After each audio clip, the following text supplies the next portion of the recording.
नमस्कार, फिर पैसा बोलता है में आपका स्वागत है। मैं आनंद श्रीनिवासन। आज बहुत कबर है, सो कबर के में कूदते हैं। गोल्ड का दाम में 20 रुपया का इजाफा हुआ है। 14,220 तक पहुंच गया है। 24 कैरेट गोल्ड 15,513 तक पहुंच गया है। चांदी में कोई चेंज नहीं है। फ्यूचर्स मार्केट में 2,37,000 को मिल रहा है, ये 1 किलो के लिए। रुपया का मैं बहुत ऊपर नीचे नहीं गया। 94.34 से 95.40 तक चल रहा है। ब्रेंट का दाम ऊपर गया है 91। आज मार्केट में मंदी है। हर दिन सीएएस में ऑपोजिट डायरेक्शन को मूव कर रही है, इसीलिए सुबह सुबह ये गिर रही है। 24,300 के आसपास है मार्केट, 110 पॉइंट नीचे। बैंक निफ्टी कल उठा के मार्केट को सेव किया था, आज बैंक निफ्टी को छोड़ दिया। सो 288 पॉइंट्स डाउन। सारे इंडेसेस डाउन हैं, सिर्फ ऑटो इंडेक्स 0.4 है। टाटा कमर्शियल व्हीकल का दाम 4% ऊपर उठा है। जाइडस लाइफ साइंसेस का दाम 2.5% नीचे है। नाटको फार्मा का दाम लगभग 4% ऊपर है। आज टाटा पैसेंजर का रिजल्ट आने वाला है। टाटा कंपनी की स्टॉक्स 45,000 करोड़ नीचे आई है, क्योंकि चंद्रशेखर ने अपना टर्म एक्सटेंड नहीं किया है। लेकिन इससे जितना गिरावट का एक्सपेक्टेशन था, उतना गिरावट नहीं था। सिर्फ टीसीएस में बड़ा इम्पैक्ट था, लगभग 6% गिरा था। वहाँ से ऊपर उठकर अब 4% नेगेटिव में क्लोज हुआ है। चंद्रशेखर के टाइम में टाटा स्टॉक्स ने बहुत सारे वेल्थ की हैं। हम भी शुक्रगुजार हैं, ये जो चैनल को देख रहे हैं और इसके सिस्टर चैनल्स को देख रहे हैं। हम सब शुक्रगुजार हैं कि उन्होंने एक कठिन समय में टाटा की लीडरशिप ले ली और उस कंपनी को कम्प्लीटली टर्न अराउंड की। इसमें टाटा मोटर्स और इंडियन होटल्स का टर्न अराउंड बहुत महत्वपूर्ण था। टाइटन का दाम लगभग 1,000% ऊपर गया, लेकिन टाटा कंज्यूमर में भी उनका कंट्रीब्यूशन बहुत अच्छा रहा। ओवरऑल रतन टाटा और चंद्रशेखर का कॉम्बिनेशन बहुत अच्छा रहा। रघुराम राजन के भाई मुकुंद राजन, जो टाटा एंड सन्स की ब्रांड कस्टोडियन में थे एक ज़माने में, उन्होंने कहा है कि नियोल टाटा बहुत शानदार आदमी हैं, बहुत काम काजी आदमी हैं। उनकी एक्सपीरियंस को रूल आउट नहीं करना चाहिए, वो अच्छा काम कर सकते हैं। तो ये कह रहे हैं कि टाटा रतन टाटा की भाई नियोल टाटा का समय आ गया है। उन्होंने ये भी पॉइंट आउट किया है, जब 1992 में रतन टाटा ने टेक ओवर की, जो प्रॉब्लम्स आज नियोल टाटा को हो रहे हैं, यही प्रॉब्लम्स रतन टाटा ने भी फेस की है। टाटा कमर्शियल व्हीकल की जो प्रॉफिट्स हैं, वो 83% ऊपर गई हैं। वॉल्यूम सिर्फ 26% ऊपर गई हैं। एक बड़ा हिस्सा का प्रॉफिट्स टाटा कैपिटल का स्टॉक को बेचने से आई है। तो ओवरऑल देखें तो प्रॉफिट्स इसीलिए बढ़ गए हैं, क्योंकि अदर इनकम भी बढ़ा है। टोटल ओवरऑल सेल्स 26% ऊपर हुआ है। 1,08,700 व्हीकल्स have been 1,08,700 व्हीकल्स बेचे हैं। एक्सपोर्ट्स मार्केट में 35% की इम्प्रूवमेंट है, लेकिन ये बहुत लो बेस में है। तो अभी तक इवाको का डील ख़त्म नहीं हुआ। इस साल के अंत में इवाको का डील ख़त्म हो जाएगा, तभी टाटा कमर्शियल व्हीकल का असली रिजल्ट आएगा। गोल्ड का रिटर्न $4,400 है, तो एक आउंस लगभग 30 ग्राम्स का है। और यूएस की सॉफ्ट इन्फ्लेशन डेटा ही इसको जिम्मेदार बोल रहे हैं, क्योंकि रेट हाइक होने की संभावना कम है। लेकिन यूएस की कोर इन्फ्लेशन 2.5% है, 0.2% ऊपर गई है। ये लगातार 61वां मंथ है जो फेड की इन्फ्लेशन टारगेट से ऊपर है।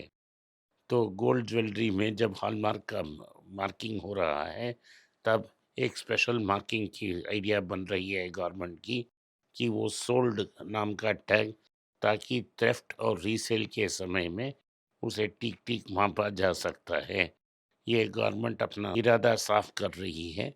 वो गोल्ड की इंपोर्ट को कंट्रोल करना चाहती है, और उनको चाहती है कि हर गोल्ड किधर जा रही है, इसका माप भी देखें।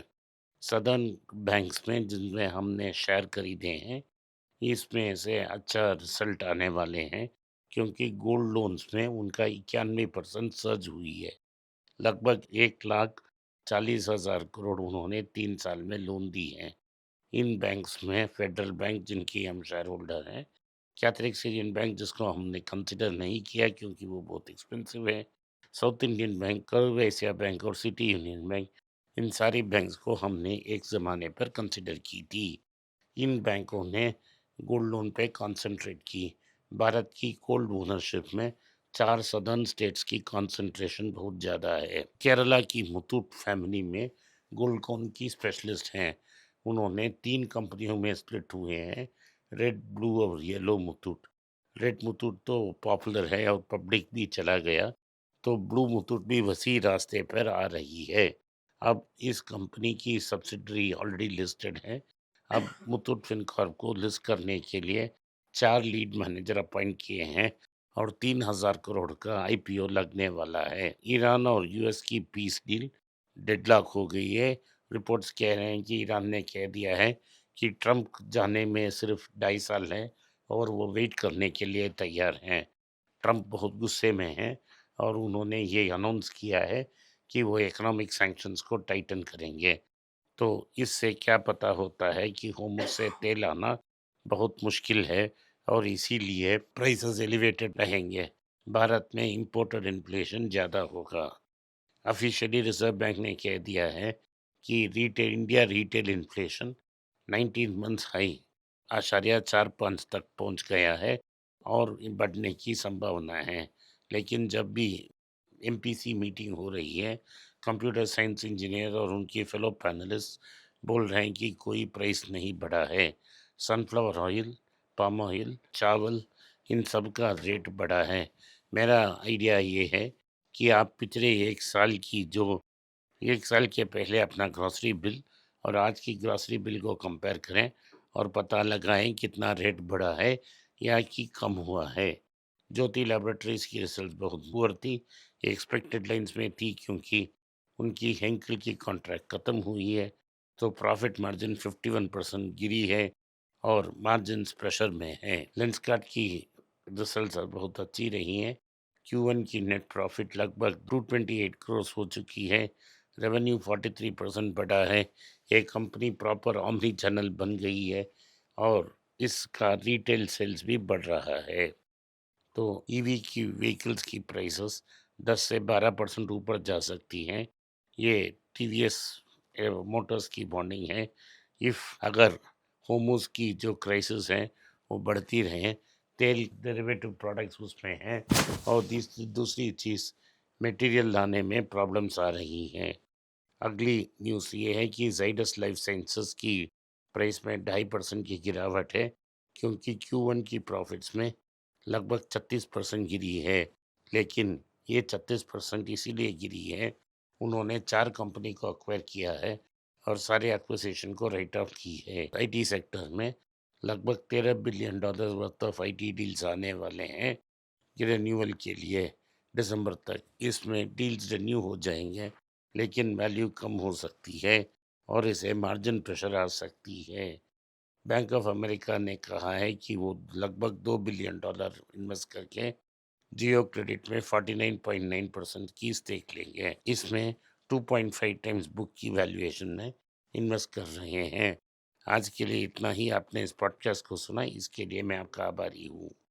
अगर आप मुझसे संपर्क करना चाहते हैं तो नीचे दिए गए ईमेल और व्हाट्सएप में संपर्क करें। अगर इस वीडियो आपको पसंद आई तो इस वीडियो को अपने दोस्त और रिश्तेदार के पास भेजें और उन्हें देखने की आग्रह करें। नमस्कार, धन्यवाद, जय हिंद।